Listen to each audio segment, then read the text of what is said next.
সন্ধ্যাবেলা মুড়ি মাখাটা পুরা শেষ দারুণ করো। টেস্ট হয়েছে। হ্যাঁ, পুরা শেষ মত করো।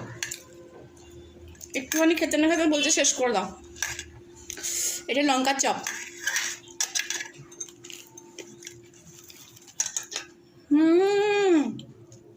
সেই স্বাদ, যেটা গোলু মাখে, গোলু মুড়িটা অসাধারণ মাখে, অসাধারণ, দারুণ টেস্ট। তো সন্ধ্যা অনেকখানি হয়ে গেছে, খিদে পেয়ে গেছিলো, নতুন মুড়ি মাখাচ্ছি আর লঙ্কার চপ।